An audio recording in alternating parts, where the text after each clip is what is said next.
Olá, como funciona uma ferramenta de recortar e furar? Esse é o objetivo desse vídeo, que na verdade é o segundo vídeo de uma sequência de 3 vídeos. No primeiro nós falamos sobre como funciona uma ferramenta de repuxar e hoje nós vamos mostrar esse mesmo repuxo sendo recortado e furado, tá bom? Então vamos lá!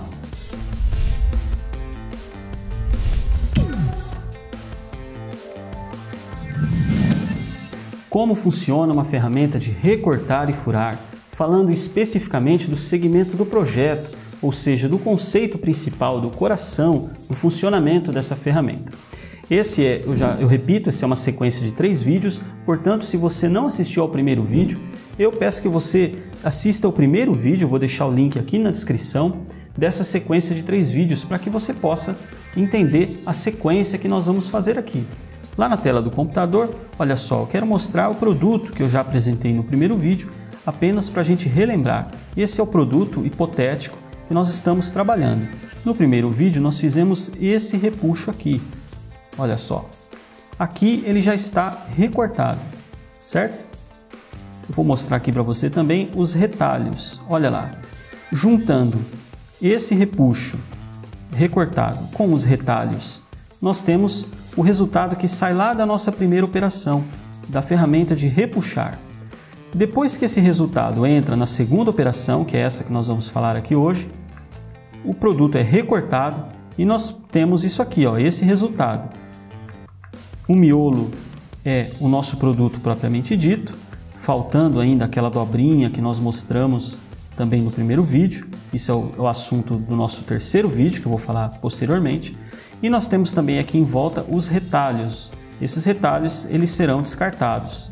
Então a gente tem um retalho que na verdade é lixo, ele vai ser reciclado, e o miolo aqui, o repuxo recortado. Muito bem, eu quero mostrar para você também aqui os principais elementos de uma ferramenta de recortar e furar. Então nós temos aqui a matriz de corte, deixa eu esconder isso daqui, olha lá, a matriz de corte e furação. Temos aqui os punções de furação, olha lá.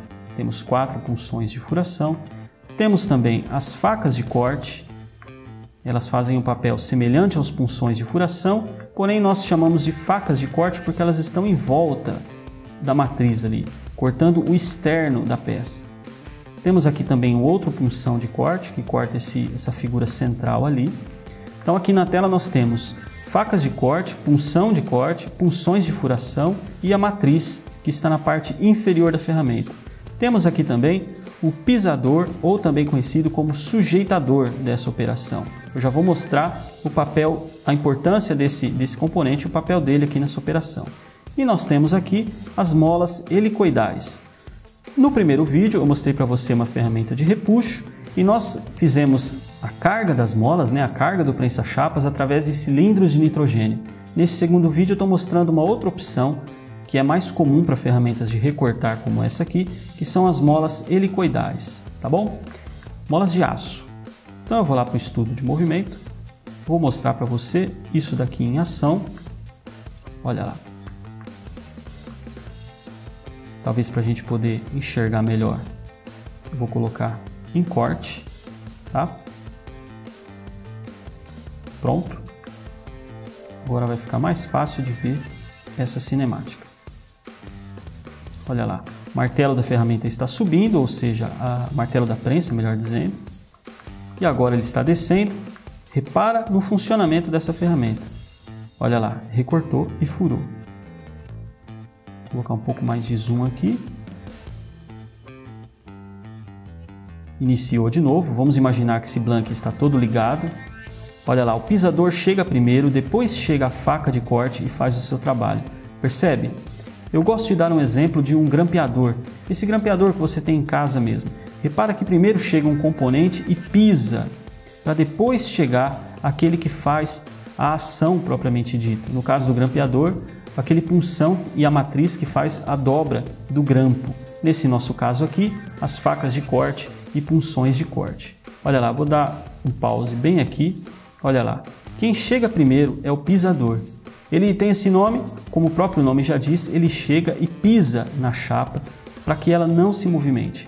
O papel do pisador ou sujeitador é segurar a chapa no lugar, tá?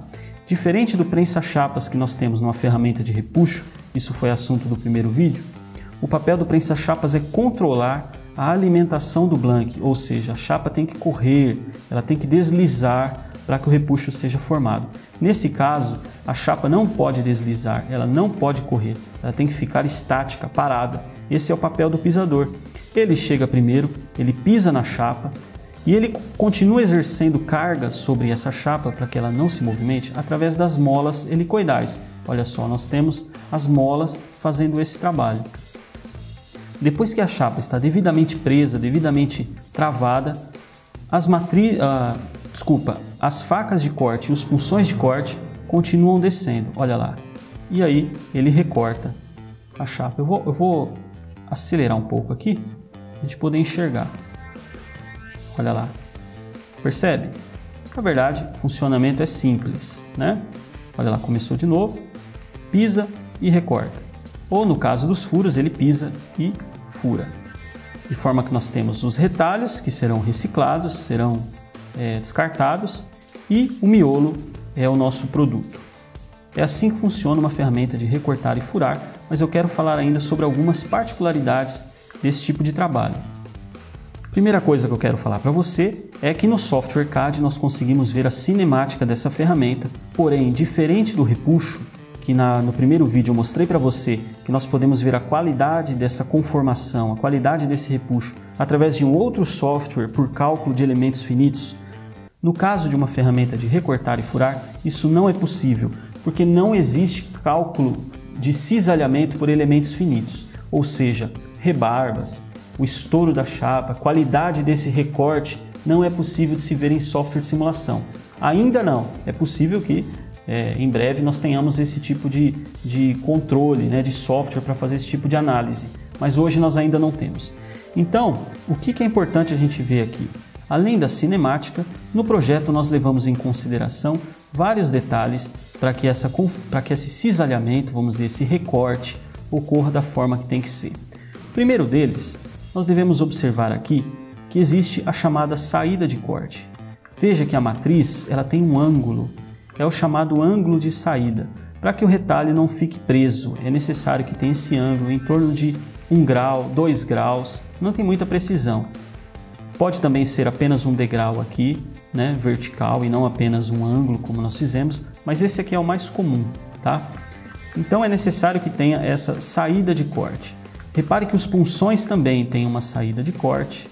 É comum também alguns punções de 2 corpos assim, olha só, que é para ele ficar um pouco mais robusto, tá? Então, primeira coisa é importante a saída de corte. Outra coisa que é muito importante quando falamos em ferramenta de recortar e furar é a folga de corte, é a folga entre punção e matriz. Nesse caso aqui, nós não desenhamos, normalmente a gente não desenha, mas durante a usinagem é importante, deixa eu tentar parar bem no momento em que, olha lá, é essa folga que eu me refiro entre punção ou faca de corte, tanto faz, e matriz. Aqui no meio nós não desenhamos, mas aqui existe uma folga de corte. É uma folga de corte em torno de 5% da espessura da chapa. É uma folga pequena, mas ela é importante para que não haja rebarbas quando ocorrer o cisalhamento, quando ocorrer o recorte ou a furação. Sobre a folga de corte, se você tiver interesse, eu falo um pouco mais sobre isso em um outro vídeo que eu tenho aqui no canal. Eu vou deixar aqui como sugestão aqui no card para você, tá? Bom, continuando aqui, eu quero mostrar para você uma outra coisa que é importante também, é a chamada penetração de corte. O que é a penetração de corte? É o quanto a faca ou punção avança em relação à chapa para que ela consiga realmente recortar. Muita penetração de corte, existe um problema. O problema é que gera muita afiação. É difícil para o profissional, para o ferramenteiro, ficar afiando essa faca o tempo todo. E pouca penetração também é um problema, porque pode não ocorrer de forma adequada o cisalhamento, pode não destacar, né, o retalho do produto.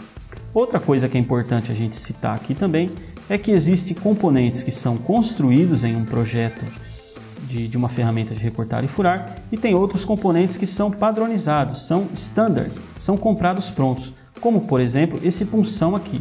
Deixa eu abrir ele separadamente. Isso aqui é um exemplo de um punção standard, isso aqui é comprado de fornecedores através de catálogos mesmo, catálogos dos fornecedores. Outro componente standard também são as molas, né? Elas são compradas prontas, obviamente. Outra coisa importante que eu quero mostrar para você é essa folga entre facas ou punções e pisador.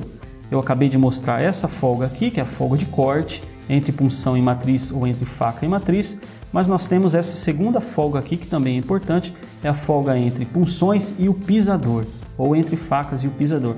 Repare que essa folga ela já é maior, normalmente em torno de 5 décimos, dependendo do processo de estampagem, dependendo do tipo de produto que está sendo estampado. Uma outra questão importante também em um estampo de recortar e furar é a carga das molas. Então essa quantidade de molas aqui, ó, que está representado aqui por 4 molas amarelas, essa quantidade de molas, essa carga, ela tem que ser suficiente para segurar o repuxo no lugar no momento em que ele vai ser recortado. Como eu já comentei, o pisador chega primeiro para segurar a chapa no lugar. E ele vai fazer isso através da carga que essas molas vão exercer sobre o pisador e, consequentemente, sobre a chapa que está lá embaixo para ser recortada. Então essa quantidade de molas ela é muito importante. Normalmente nós utilizamos em torno de 7% da força de corte para nós sabermos a carga do pisador. Tá? Então é feito o cálculo da força de corte, isso eu explico num outro vídeo também que você pode procurar aqui no canal. Sabendo a força de corte, nós utilizamos aproximadamente 7% dessa força para sabermos a carga das molas que vai aqui em cima. Eu quero preparar um outro vídeo explicando como que nós definimos a carga de molas, especificamente falando sobre isso. Podemos tratar disso no outro vídeo, tá bom?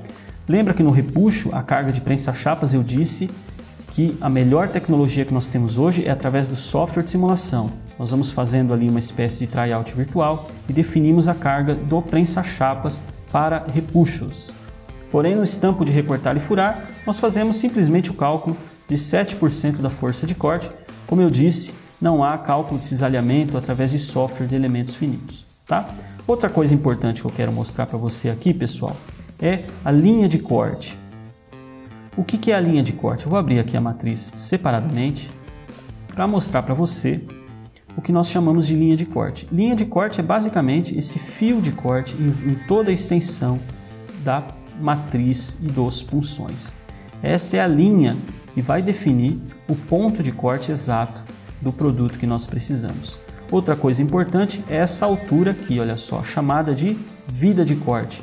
Eu estou falando sobre isso para você também ir assimilando as nomenclaturas comuns que nós fazemos com relação a projetos de estampos. Então, isso daqui é a vida de corte, ou seja, por onde a faca ou punção vai deslizar. Posteriormente, nós temos aquela saída de corte que eu falei lá no início, normalmente de 1 grau, 2 graus. Essa parte paralela aqui, que realmente é a mais importante para que haja o recorte, é a vida de corte. Bom, é claro que isso aqui ainda é apenas o miolo da ferramenta, ainda faltam aqui as guias desse estampo, faltam aqui as calhas ou rampas que vão retirar os retalhos de dentro da ferramenta, faltam aqui também limitadores de altura, limitadores de curso do pisador, vários outros componentes que nós tratamos em detalhes em nosso curso fechado Projetos de Estampos. Se você quiser saber mais a respeito desse curso, o link está aqui na descrição.